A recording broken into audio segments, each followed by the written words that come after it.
ఋషికేశ్లో గంగా తీరాన చాలా కాలం తపస్సు చేసి విశాఖపట్నం వచ్చిన తర్వాత నా మనసుకి కలిచివేసిన ఒక వార్త నా భక్తుల ద్వారా చూశాను. ఒక భయంకరమైన మనస్తత్వం గల వ్యక్తిని చూడడం చేత నా మనసుకి ఏదో పాపం అంటిందని చెప్పి శ్రీరామచంద్రుడి యొక్క ప్రభువు యొక్క కాళ్ళకి మొక్కి ఈరోజు రామతారక మంత్రం యొక్క హోమము జపము చేయించాను.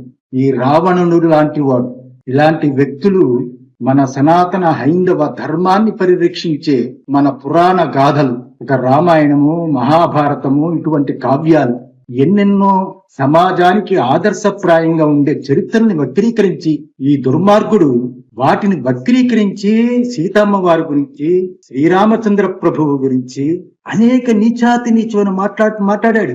అసలు ఈ వ్యక్తి ఈ గడ్డలో, ఈ మట్టిలో, ఈ దేశంలో పుట్టినవాడా అని అనిపిస్తుంది. విదేశీయులే ప్రపంచం నుంచి అన్ని ప్రాంతాల నుంచి వచ్చి హిమాలయాల నుంచి ఆసేతు హిమాచలయంతం కూడా పర్యటించి హిందూ మతాన్ని కీర్తిస్తూ ఉంటే ఇలాంటి నీచాతి నీచులు దుర్మార్గమైన మాటలు మాట్లాడతారా? ఇది సమాజానికి మంచిది కాదు. ఈ యావత్తు భారతదేశాన్ని పరాయి దేశీయులు మతాలు యొక్క ఏవైతే ఉన్నాయో విదేశీయ మతాలు వాళ్ళు ఉచ్చులో పడకూడదని ఎప్పటి నుంచో ఆర్ఎస్ఎస్, విశ్వ హిందూ పరిషత్తు వీళ్ళు ఎంతో కష్టపడి కాపాడుతూ ఉంటే ఆర్ఎస్ఎస్ నిందించడం, ఆర్ఎస్ఎస్ గురించి వీడికి ఏం తెలుసు? ఒక ఆర్ఎస్ఎస్ వ్యవస్థని, విశ్వ హిందూ పరిషత్తు వ్యవస్థని తూలనాడము.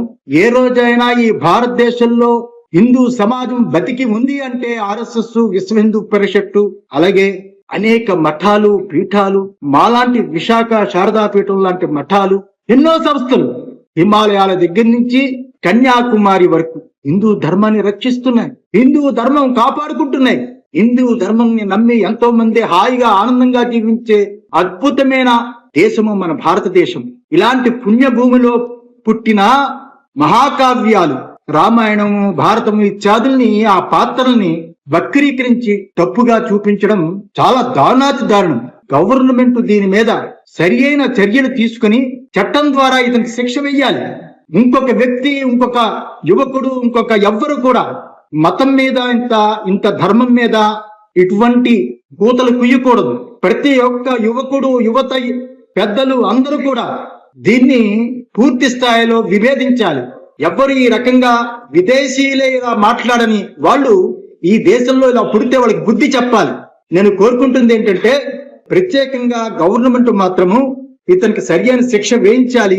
సనాతన హిందూ ధర్మం ఏదైతే ఉందో దాన్ని పరిరక్షించడానికి కేంద్ర ప్రభుత్వం, రాష్ట్ర ప్రభుత్వాలు అన్ని కలిసి సరి అయిన దాని రక్షణ కోసం ఒక చట్టం చెయ్యాలని కోరుతున్నాం.